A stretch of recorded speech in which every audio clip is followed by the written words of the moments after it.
Here are your Days of Our Lives photo spoilers for Wednesday, June 18th, 2025. It's a very special day for Bo and Hope as they wake in the Horton house and plan their future. That future comes with a vow renewal, despite the fact that Bo and Hope are not technically married. Bo and Hope appear to have a private ceremony in Tom and Alice's living room, reminiscent of the private ceremony they shared 40 years ago this summer at the Oak Alley Plantation in New Orleans. It was also the very first time they made love. Bo and Hope also take a walk through Horton Town Square, where they decide on their next chapter. It will take them out of Salem, but at least Days of Our Lives and Bo&Hope fans finally get their happily ever after. Bo and Hope begin their day in bed after their first night together in years. They have a big day ahead of them and don't even know what is in store yet. A happy and beaming Hope admires old family snaps on the mantle while exploring more of Tom and Alice's life together. She is just so thrilled to have Bo back. Bo and HPE get dressed in old wedding attire and are ready for a big moment in the Horton living room. Hope takes Bo's breath away when she descends the stairs. Bo and Hope exchange vows and rings once again in a private ceremony. Will they recite their favorite poem from their time in New Orleans? It's not like Bo and Hope haven't done this before. Bo and Hope are thrilled to have their lives back and a future to look forward to now that Bo is out of his long coma. Bo and Hope sit in Horton Square and plan for their next chapter while looking forward to a new life. Please note that if you purchase something by clicking on a link within this story, we may receive a small commission of the sale. At night, Javi finds Gabby struggling with work in the kitchen. She apologizes for firing him and for the way she treated him. She begs him to come back to work, but he's already been accepted as a rookie firefighter/paramedic at the Salem Fire Department. Gabby is surprised to learn of his career pivot, but is really happy for him. She knows he'll be the hunkiest firefighter of them all. The support means the world to him. After they banter at The Spectator about Philip waking up and Chad's cat drama, Chad and Leo walk to the pub. Outside, Leo drones on about Titan, wondering if Chad should ride in and save Demera. Chad passes. Will leaves the pub and embraces Chad, but is surprised to see him with Leo. They explain they've grown into copacetic colleagues. After Chad leaves, a sincere Leo tells Will how much he regrets the pain he's caused him and Sonny over the years. Will saw how broken up Leo was at John's funeral and read the obituary he wrote. It was touching and eloquent. He wonders how different Leo's life could have been had he grown up with John like he did. Leo wonders that too. Javi joins them and meets Will, who rushes off for dinner with Gabby and Ari. When Javi asks about John's funeral, Leo grows solemn. Javi comforts him and then tells him he got the job. They go home to celebrate. Kat dances around her apartment, dusting when Aaron comes home, surprising her. He explains he returned to walk with his class at graduation. After he's left, Chad comes by. He apologizes for Jennifer kicking her out of the house. Kat thinks she deserves Jennifer's anger, but Chad disagrees. He's made his fair share of mistakes and has learned that they all deserve grace. He doesn't begrudge Jack and Jennifer their feelings, but he won't let them dictate who he socializes with. Unless she really doesn't want to see him again. Kat doesn't want to be a source of more pain for his family. Chad says Abby's gone, and there's nothing that anyone can say or do to bring her back. He just hopes Jack and Jennifer can realize that grief is a heavy enough burden to carry. They shouldn't carry a grudge too. He'll think about Abby every day for the rest of his life, but he can't stop living it. Since Kat thought she lost both her parents in that accident, she's been taking baby steps back into the land of the living. Chad suggests they take those steps together. She offers to make him dinner to make up for the skydiving debacle. "How can I say no to that?" he says. Wearing a Class of 2025 t-shirt, Tate comes to pick up Sophia for their pre-graduation celebration. She doesn't feel like going because the baby kicks her every 5 minutes. She puts his hand on her belly. He can't believe how real this is, and that that's his kid. Sophia calls it our kid and worries about not having an adoptive family before she gives birth. Tate suggests they find one after it's born, but she worries he won't want to give it up if they wait. Ari runs into Holly in the square on her way to dinner with her parents. Also wearing a Class of 2025 t-shirt, Holly invites her to hang out with her friends. Ari agrees, but lets it be known she prefers more mature men over boring high school boys. Doug spots them across the square and keeps on walking, unseen. Ari tells Holly about hooking up with a guy from Small Bar, who she really likes. When Holly fills her in on her boy drama, Ari relays that Tate wants her back. Holly would like to reunite, but there might be another guy. Besides, something always happens with Tate and Sophia, who walk up. As Ari and Sophia catch up, the baby kicks. Ari sends Holly and Tate to get Froyo so she can talk with Sophia one-on-one about the baby. Sophia doesn't know what she would have done without Tate to lean on. Ari asks if she's into him. Sophia admits she's crushed on him forever. Ari wonders why Sophia is giving up the baby if she wants to hold on to Tate. Sophia reminds her it's not 1953 and that she's only 18. She's not ready to give up her life to become a mother. Plus, she wants Tate to want her for her. Maybe after the baby's adopted, they'll see. As Tate and Holly return with frozen treats, Aaron surprises them. Holly goes to call her mom, leaving Aaron to marvel over Tate having a baby with Sophia. Tate admits he still wants to be with Holly. Maybe after the baby's adopted, they'll still have a chance. Aaron sits with Sophia alone and admits he once thought they might end up together. But a lot of things have changed. Across the square, Holly returns to Tate. Her mom is coming back for graduation, and she's looking for universities in Europe. In fact, she's waitlisted at the Sorbonne. Tate plans on Salem U. He barely got his grades back on track after rehab. Holly blames herself, considering he took the hit for her drugs. Tate would do it all over again. "I'd do anything for you." They share an emotional hug, and Tate returns to Sophia. Gabby and Will meet at the bistro and discuss John until Ari shows up. As they eat salads, Gabby brings up Ari sneaking out of the house. Will admits she broke curfew a few times in Arizona. Ari reminds them she's an adult now, but Gabby points out that only happens when she's living on her own and paying her own bills. Will backs Gabby up. Behind the bar at the pub, Doug finds a manila envelope addressed to him. He pulls out surveillance photos of Ari and Holly. A handwritten note reads, "It'd be a shame if something happened to those pretty faces." Leo and Javi make out as they return home, and Doug barges in with an emergency. Javi leaves them to talk. Doug shows Leo the photos and the threatening note from the loan shark. He asks for another loan to get them off his back. Leo can give him $1,000. He also has a lead on Julie's necklace. Doug explains he got into this mess because he took a gig delivering merchandise to a fence, but he met a girl. The next morning, his car was broken into, and the merchandise was gone. He needed money fast to pay the scary guys back, but now he's in deep with scarier guys. After Doug leaves, Javi returns. He lit candles in their room and put on 90s R&B. Leo wants Javi to put on his firefighter pants so he can take them off. Outside the house, Doug ignores a call from Ari. Patrick Muldoon, who became an instant fan favorite when he debuted as Austin Reed on Days of Our Lives in '92, is back on the show. The news of his return was announced by the performer himself on social media. The video revealing Muldoon's return began with him walking through a door at the Burbank studios where Days of Our Lives tapes. He was wearing sunglasses and appeared to be unsure of where he was. "Studio 4? Studio 4. It's gotta be... Is it Studio 2? Muldoon inquired. "Listen, I just got off the 101 South Freeway in Burbank. Studio 2 and 4? Oh my God, I'm in Salem. Feels good to be back." The social media post doesn't indicate whether or not Muldoon has recently returned to Days or if his air date is imminent. The Peacock drama tapes approximately 8 months in advance, so if Muldoon is taping scenes now, viewers won't see him on our screens until next year. Muldoon first joined Days 33 years ago as Austin Reed, an aspiring boxer who fell in love with Carrie Brady.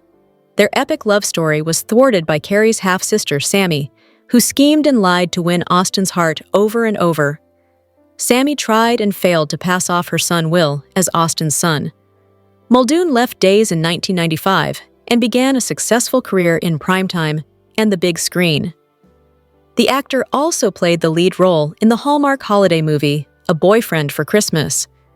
In 2016, He played opposite former Days co-star Kate Mansi in the film Boyfriend Killer. Muldoon is also a successful movie producer, having helmed the films The Card Counter, The Comeback Trail, and Marlowe, which starred Liam Neeson and Jessica Lange. After Muldoon left Days, the role of Austin was recast with Austin Peck. Both actors have returned to the part over the years. Muldoon came home to Salem in 2011, and he remained in the role again until the following year. Muldoon's Days of Our Lives pals, including Eric Martsolf and fans, weighed in with supportive comments on the post that announced his return. "I like the original Austin better," remarked @RobsonC. That prompted a response from @DaysAforGerlina, who pointed out, "Then, you're in luck, because this is the original Austin." No word yet on if Austin's true love, Carrie, will be coming back to the show again. Viewers just saw Carrie on their screens last week when Clark returned for episodes that paid tribute to John Black. For those who watch both Days of Our Lives and The Young and the Restless, get ready to be seeing double. Because Billy Flynn is making his debut this week on the CBS soap, and, for those who watch it, the latest preview certainly looks a whole lot like he'll be the face behind the mysterious Aristotle Dumas. But Chad's not going anywhere for the time being, as Days of Our Lives fans probably noticed on Tuesday's episode with him and Kat. In fact, since the Peacock Sudser films so far in advance, we'll still be seeing Flynn and Chad in Salem into 2026. But we're already wondering if the writers may have begun setting his exit in motion, and if it's tied directly to Kat. The thing is, after John's big farewell story, we're not wondering if the two will ride off into the sunset together, but if she could be responsible for a far worse end to Chad. John's funeral established two very curious connections. 1. Kat saw a photo of Sammy and thought she seemed familiar. And 2. She casually greeted Shane at the funeral as director, walking by as if she were a spy, trying not to draw attention to an interaction, but said nothing more. And since Shane is in the spy business, their little interaction was very curious indeed. While we aren't entirely sure about Kat's connection to Sammy, her ties to Shane could have huge implications. We could go a number of directions here, from Kat not being Kat, but having been switched out when she got plastic surgery. Maybe the real Kat died and an ISA agent was put in her place to try taking Clyde down. Kat's memories could have been implanted in her, since she seems to know all about the Green family, and away they go. But that seems like the type of fantastical story the new writing regime is getting away from. Another possibility is that Kat could have been recruited by the ISA to take down Clyde while she was doing her bidding. But then her mom took care of the problem when she shot him and put him in a coma. Though as much as Clyde has been a thorn in Salem's side, he hasn't exactly risen to the type of international supervillain that the ISA tends to go after. And that leads to the third possibility. Shane seemed mildly confused by Kat's greeting, which could mean that she hasn't worked with him in the past, but against him. She could be not nearly as innocent as she's pretending, and turn out to be a sleeper villain in Salem, biding her time. The question is, how far in advance did the soap know Billy Flynn wouldn't be renewing his contract? This would have all been filmed back around September of 2024, and Flynn will be appearing up through next year. That would be a huge amount of lead time to set up his exit. But even if his leaving wasn't factored into this new twist for Kat, it could still end up providing the perfect setup for his exit. Kat's past could catch up to her, introducing a new villain to put her and Chad in danger, or even bringing back an old one. If that happens, and she and Chad are an item, he could end up in the crosshairs and a casualty in whatever mess she's in. But if Kat ends up being a lot darker than we realized, she could be the one to take out Chad if he starts getting suspicious or gets in the way of whatever she's planning. It will be a while before this all plays out, but it sure is convenient that we learn there's more than meets the eye to Kat, just as Billy Flynn is about to make his young and restless debut. Days of Our Lives spoilers point to Austin Reed returning to DOOL since Patrick Muldoon is back at the studio. The show's Instagram account posted a video of Muldoon, who also shared the announcement with fans on his own page. In the clip, Muldoon pretended to be confused about where he was before revealing it was Salem and putting on some sunglasses. Although Muldoon didn't confirm he's playing Austin, there's a good chance he's indeed reprising the role.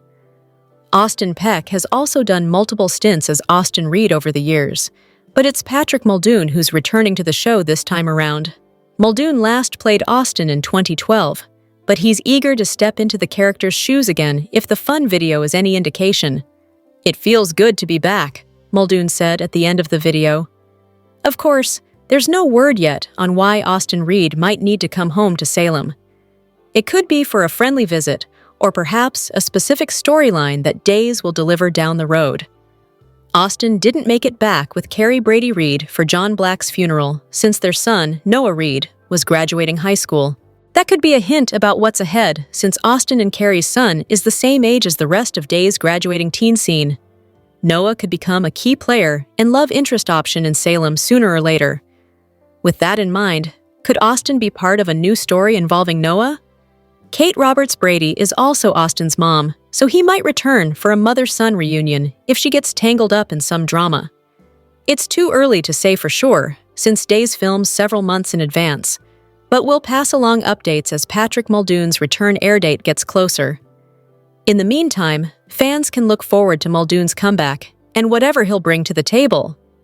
Days of Our Lives spoilers say some other comings and goings news could shake things up soon, so stick with us for all the hot details you need. Welcome to the Days of Our Lives Daily YAPP for a quick, and by that I mean you're already halfway done, recap of the most amazing or what the heck did we just watch moments on today's episode.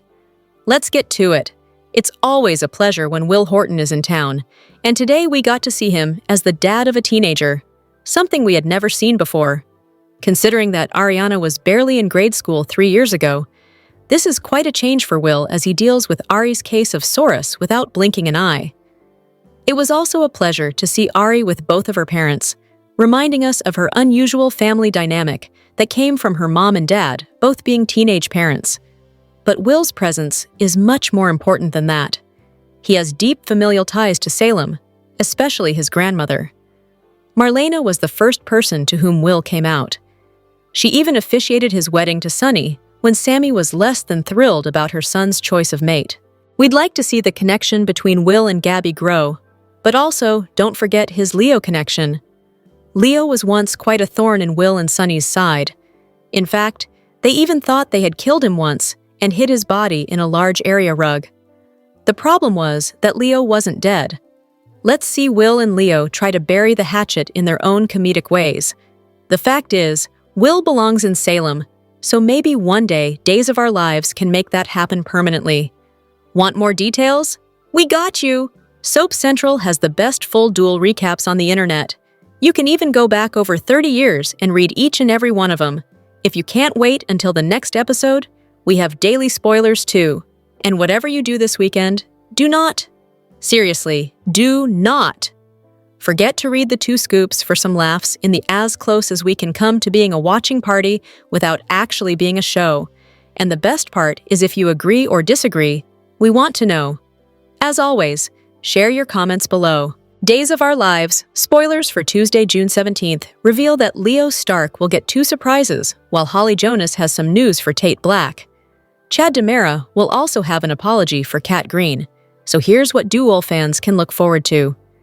At the Spectator office, Leo will spend some time chatting with Chad and will perhaps offer some advice regarding Kat. It won't be long until Chad goes to Kat with an apology for how things went down after their date. Of course, Kat won't blame Chad for Jennifer Horton Devereaux's outburst and will understand why there's still some resentment over the Abigail DiMera impersonation plot. However, it's clear that Chad is past Kat's role in all that, especially since Clyde Weston orchestrated the scheme. Chad isn't sure he'll ever fully be able to move on from Abigail, but he certainly likes hanging out with Kat and doesn't want to stop their bonding sessions. This will be a good opportunity for Chad and Kat to get their connection back on track. Other days spoilers say Gabi Hernandez will extend an offer to Javi Hernandez, but he may not be interested if it involves more work at Gabi Cheek. Even if Gabi pitches a better position at the company, Javi may think his time as her assistant proved business and family don't mix well for them. Besides, Javi's dream is to be a firefighter EMT, so he may give Gabi updates on his next career path.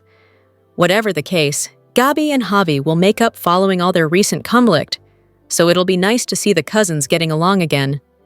Day's spoilers say Leo will be surprised when he meets up with Javi and learns he patched things up with Gabby.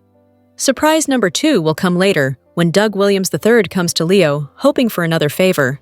Doug will hand over some paperwork on Tuesday's Day's episode and get Leo's assistance, so stay tuned to see what he'll want this time around. As for Holly and Tate, they'll cross paths and think back on the wild school year they've had. Graduation is just around the corner, so Holly will let Tate know she's looking at some universities in Europe. Tate will confess he only applied to Salem U and may admit he'd miss Holly if she left the country. There'll be some bittersweet moments since Holly and Tate still care so deeply for each other. Back with Kat, she'll have a reunion with her brother soon since Aaron Green is returning to Salem just in time for graduation day. Stephen Nichols' friends and castmates shared loving thoughts as they commemorated his 40 years on the show. Although it seemed as if Steve was retiring from private investigation after John's death on Days of Our Lives, there has been a reprieve. Bo and Hope have agreed to team up with him, and their first case will be to find where Julie's grandmother's valuable necklace is. Steve hasn't stopped since he began on the show in 1985, and the show and cast honored his impressive 4 decades. The Day's official Instagram page shared a post with Nichols that stated, "Stephen Nichols isn't just a legend on screen. He's beloved behind the scenes, too. Hear what the Days of Our Lives cast has to say as we honor his 40 years in Salem." One fan lovingly wrote, "Cheers to 40 years. Congrats." A video was attached to the post, and Mary Beth Evans started things off by saying, "My darling Stephen, wow, 40 years. What a ride we've had. It's been so much fun, and you're amazing, and you always give me everything. Your heart, your soul, your love. What good friends, and how lucky are we? And happy, happy anniversary to my sweetest, sweetest friend. I love you." Next in the video was Jackie Harry, who stated loudly, "Hi, Stephen O.P. Nichols. Happy 40th," and she blew a kiss. Several more co-stars had some fun things to say while congratulating him. John Paul Lavoisier said, "40? While Judy Evans jumped in and said, "You are the best." Martha Madison quipped, "That's a really long time," and added, "It's very cool to be employed that long. I mean, that's like almost as old as me." Lindsay Godfrey and Stacey Hayduck also sent love and congratulations, and Galen Gehring called him Patchman and remarked, "You always put your heart and soul into your work. You never phone it in. You are the man. I love you. I adore you and am so proud of you." The fans were out in full force, offering their congratulations. One voice summed up everyone's thoughts with the comment, "Us fans are the lucky ones to have Stephen Nichols on our screens all these years. Such a legend." And a shakeup is exactly what this triangle needs. So, no continuation of the Philip Xander drama from Monday's episode. Why would they do that to us? We're dying to see what else Philip has to say for himself. Instead, on Tuesday, June 17th, Days of Our Lives concentrated on the teen scene. Holly, Tate, Sophia, and Aaron, who finally returned, are about to graduate from Salem High. This means the Holly, Tate, Sophia triangle gets some attention. With everything going on as of late, high school graduation took a back seat. So did the Holly/Tate/Sophia triangle, which has not progressed in a while. But in Tuesday's episode, 3 people could influence said progression or lack thereof. It was good to see Aaron, who returned to Salem just to graduate from high school with his friends. It wasn't long after his reunion with his sister Kat that he was at a school event in Horton Town Square, mentioning to Sophia that he thought they would have ended up together. Maybe Aaron's presence will get Sophia to consider that she has options other than Tate. Doug III has the power to blow this triangle into smithereens and sway things towards a Tate and Sophia endgame if he wants. But there are some issues. First, Holly admitted to Ari that she's into this other guy, but she hasn't pulled the trigger on that relationship because she's still into Tate. Plus, she has no idea that Ari already has Doug in her sights. In addition, Doug may ice out both Ari and Holly for the time being, because the loan shark seems to be targeting Ari and Holly as leverage to get his money from Doug. As usual, Doug is a chaotic wildcard who could affect the situation if he wanted. Ari isn't just caught up in the Doug side of things. She, apparently, was besties with Sophia when they were in kindergarten. The two reunited for 2 seconds, and Ari was already asking Sophia questions that could challenge what she thinks and how she responds to certain triangular situations. And she could very well take Doug out of the wildcard scenario, which means this soap love triangle could stick around for a while. Sigh. We need clarification. Did Holly say she's still looking into colleges? And she is now waitlisted at the Sorbonne? Do you think Holly will end up at Salem U with Tate? She's the salutatorian.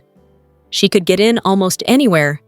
Please tell us. She already has a list of U.S. schools that have accepted her. She better have backups. Holly also mentioned that Nicole was coming to the graduation. Can you imagine if that were something we could really see? Hopefully, Eric will be there. Days of Our Lives spoilers and updates tease Belle Black is set to confront Philip Kiriakis' fabricated attacker narrative. She will challenge his motives for rescuing Xander Kiriakis from incarceration. Let's delve into Philip's significant deception and its implications for the storyline ahead. Philip and Xander have always been rivals, so Xander was anxious that Philip would betray him the moment he regained consciousness, so Xander came up with an impulsive plan. In fact, Xander's worry was so intense that he quietly entered Philip's hospital room, intending to ensure he would be silenced forever, trying to smother him with his pillow. However, Day's spoilers indicate that Philip will awaken at the precise moment, catching Xander just before he could use that pillow to eliminate him. This will grant Philip an opportunity to take the reins of the situation, but he will approach it in an unexpected manner that would even shock Xander. Rather than yelling for assistance and confirming Xander as the culprit, Philip will quickly devise a different plan altogether, perhaps truthfully explaining he wanted the life-saving medicine to save their brother. As per Day's spoilers, Philip is set to take the fall for Xander, asserting that someone else was responsible for the attack. This could be Philip's way of extending an olive branch, especially since Victor Kiriakis would prefer to avoid any further family turmoil. However, it's also likely that Philip will seek some advantages in return for his silence, possibly pressuring Xander to step down from Titan for good, thereby securing the CEO position he initially desired. Regardless of the outcome, Day's spoilers indicate that Philip will arouse significant suspicion when he claims that Xander was not the one who attacked him. Belle will find herself particularly confused and irritated by Philip's decision to provide the police with a clearly fabricated story. When Belle confronts Philip at his bedside, insisting on the reason behind his protection of Xander, Philip will firmly hold his ground. The weekly preview video of DOOL depicts Philip maintaining his false statements, which means Belle won't succeed in her attempt to imprison Xander as she had hoped. Blood may be thicker than water, but Philip may have some ulterior motives for covering for his half-brother. As aforementioned, Philip could use his covering for Xander as leverage for other situations, and possibly to keep him under his thumb. Spoilers for Days of Our Lives indicate that Xander will dodge prison time, so keep an eye out for updates regarding Sarah Kiriakis' reaction to this development in the week of June 16 to 20. Days of Our Lives. Spoilers reveal that Aaron Green is about to return to Salem for Sophia Choi's baby daddy reveal. Fans already believe that Tate Black is not the father. Fans remember that Tate and Sophia did not sleep together on the day that Sophia claims to have gotten pregnant. Was Sophia with someone else that day? After Tate accidentally called Sophia by Holly Jonas's name in bed. Sophia left and had an interesting conversation with Aaron before taking off to watch Body and Soul. Sophia was shocked to learn that Aaron asked her to the prom last year because he liked her, not because he felt sorry for her. Sophia and Aaron then disappeared with no more on-screen scenes. What did Sophia and Aaron do that evening? Could Aaron and Zoe have hit the sheets that day since Sophia said she got pregnant then? How would Sophia know she got pregnant that particular day if she hadn't slept with someone? After all, she was the one who said that was that date. Tate has no reason to believe that Sophia's baby isn't his because he believes he is the only person she slept with. Tate has no idea that anyone else could have possibly fathered that child. Sophia certainly wasn't going to tell Tate that she had slept with someone else. Sophia had Tate right where she wanted him. Graduation is coming up this week, June 16-20. Aaron will return from taking care of his mother in Canada to attend graduation with the rest of their class. Is graduation the only reason Aaron has come home? Or is it possible that he has put the puzzle pieces together and figured out that this baby could be his as well? Brady Black may be going through a lot right now. However, Teresa Donovan would be insisting on a paternity test before her son took any kind of responsibility for this baby. Will Brady insist that Tate ask for a paternity test, or could Aaron show up claiming the baby has his own and want a test done himself? Fans have not bought the story that this baby is Tate's for the biggest part of this pregnancy. Will Tate's fans finally be vindicated when a paternity test proves that Sophia's baby belonged to Aaron's wishes and put the baby up for adoption, or will he want to raise this child and keep it in the family instead of giving it away? Thomas has been mentioned on Days of Our Lives recently, but hasn't been seen much. Whether it's due to a lack of story is up for debate, but make no mistake, Christopher keeps quite busy outside of the show.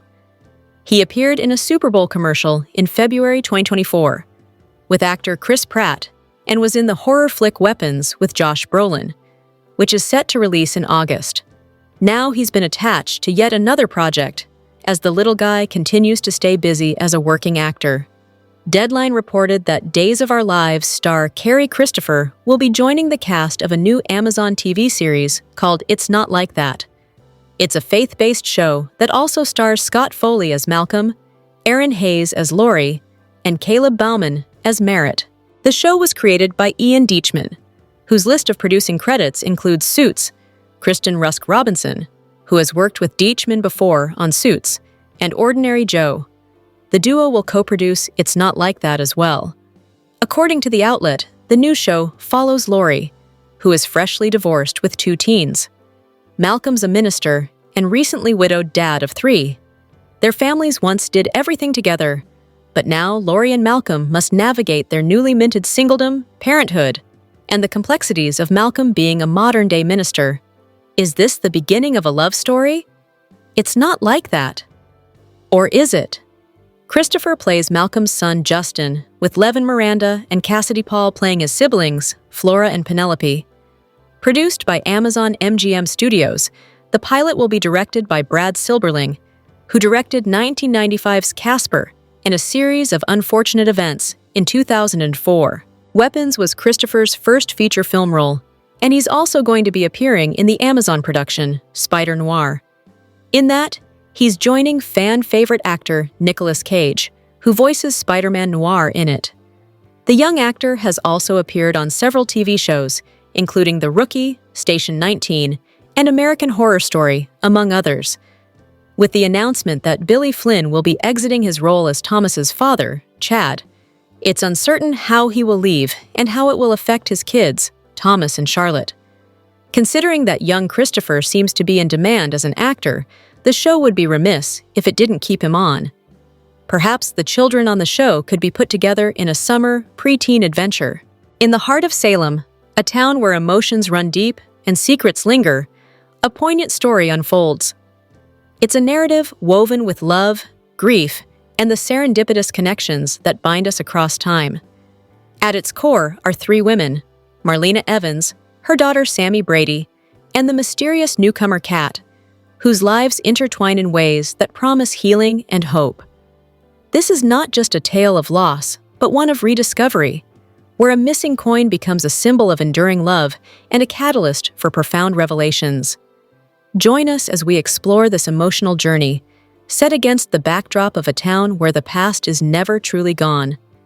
Marlena Evans has long been a pillar of strength in Salem, her grace and resilience admired by all.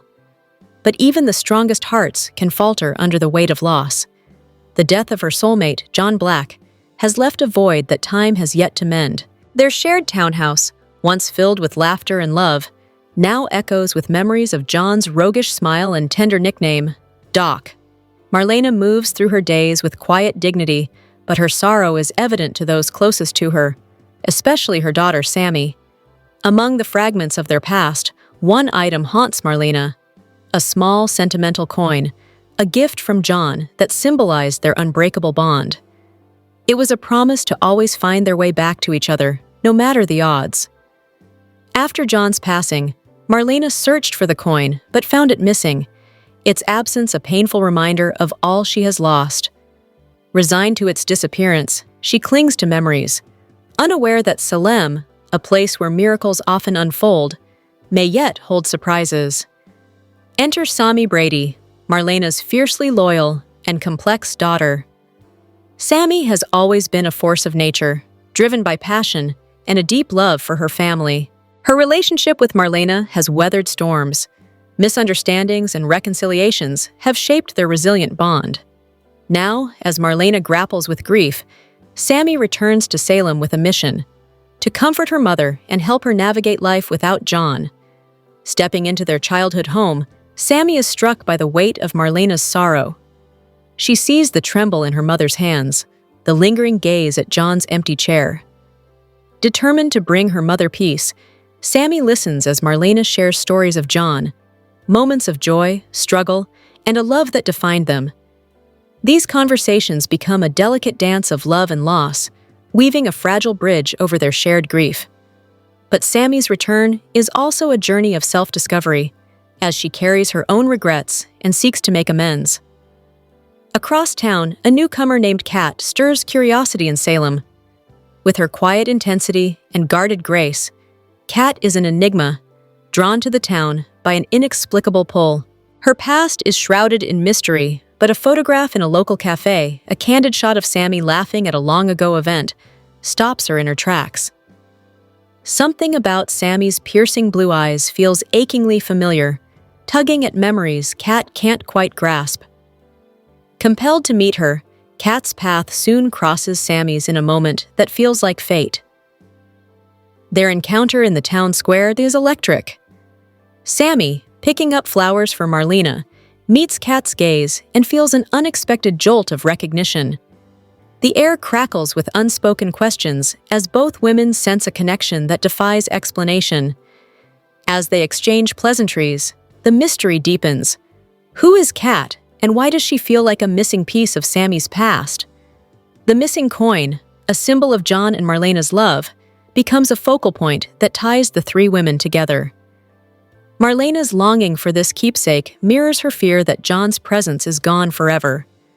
But Sammy, ever the optimist, vows to find it, hoping to bring her mother closure. Kat, intrigued by the coin's significance, offers to help, drawn to Marlena's warmth and quiet strength. Their search takes them through old boxes, pawn shops, and memories of John's final days. As they work together, Sammy and Kat grow closer, their conversations shifting from the coin to their own lives and losses. Kat begins to share fragments of her past, a childhood marked by upheaval, a family torn apart by secrets, and a connection to Salem she can't fully explain. Sammy listens, her heart racing as she suspects their stories are intertwined in ways she never imagined. As the search intensifies, strange occurrences unfold in Salem. Marlena notices subtle signs, objects slightly out of place, a familiar scent in the air, the faintest whisper of John's voice. At first, she dismisses them as wishful thinking, but the signs grow undeniable. A book falls open to a page John once marked. A song they loved plays unexpectedly. One night, Marlena dreams of John, his presence so vivid she wakes in tears. In the dream, he holds the coin saying, "I'm still here, Doc. Find the coin and you'll find me." Sharing the dream with Sammy, Marlena feels a renewed sense of purpose. Sammy, though skeptical, is hopeful that John may be guiding them toward healing. Throwing herself into the search with Kat, Sammy begins to uncover the truth about their shared past. The turning point comes when Sammy and Kat find an old journal in Marlena's attic, tucked among forgotten mementos. Written in John's distinctive handwriting, it chronicles moments from his life with Marlena and beyond. A passage about a young girl John once helped during a tumultuous time resonates with Kat, stirring long-buried memories. In a moment of clarity, Kat realizes she is that girl. Years ago, John saved her from danger, offering kindness when she had nowhere to turn. Sammy, then a teenager, was there too, touched by John's compassion. The memory floods back, overwhelming both women as they lock eyes, their shared past falling into place. Their connection is no coincidence. It's a bond forged in a moment of crisis. A thread woven into their lives. Kat's arrival in Salem was destiny, a chance to reconnect with those who shaped her life. In a twist of fate, Kat finds the coin. Not in a shop or drawer, but in the park, where John and Marlena shared their first kiss. Glinting in the sunlight, it seems to call out to her, a beacon of hope. Kat knows this is no accident. It's John's final gift to Marlena. When Kat and Sammy present the coin to Marlena, the moment is transcendent. Holding it to her heart, Marlena feels John's presence, tears streaming down her face. The coin is more than a keepsake. It's a testament to love's enduring power, a reminder that those we lose are never truly gone. As the sun sets over Salem, Marlena, Sammy, and Kat stand together, their lives forever changed. The coin, once lost, has become a symbol of hope, bridging past and future. For Marlena, it's a reminder that John's love will always guide her. For Sammy and Kat, it's a testament to the power of connection, showing that the past lives on in the bonds we forge. What will Hope and Bo find? Days of Our Lives spoilers for Wednesday, June 18th bring back the memories of Alice and Tom Horton, just as Hope and Bo are working on making new memories of their own. Hope spent 2 years by Bo's bedside, willing for him to wake up. Then, when he did, they had only a few minutes of glorious flashbacks and a quick reunion with kids Sean and Kiara, not to mention grandkids little Bo and Adelaide, before Bo was blindsided by the news of John's death. He bullied his way out of his hospital bed and staggered to John's memorial service. Bo and Hope had no time to discuss their future. They were too busy saying goodbye to the past and trying to remain upright in the present. But now that the crisis has passed, Hope and Bo have time to take a breath and wonder where they go from here. Yara and Ben are doing the sailing around the world thing on Bo and Hope's boat, and it's unlikely they'll want to share, but that doesn't mean they can't make a fresh start. Maybe no boat this time. How about an RV, a train, a private plane? Or who needs retirement when Jennifer needs some PI help and Steve doesn't want to work alone? Jennifer and Jack put Steve on the trail of Julie's necklace, the one Doug stole. But if the answer to the mystery lies further back in time, with the early days of Alice and Tom, and the house they first built, complete with a mystery box,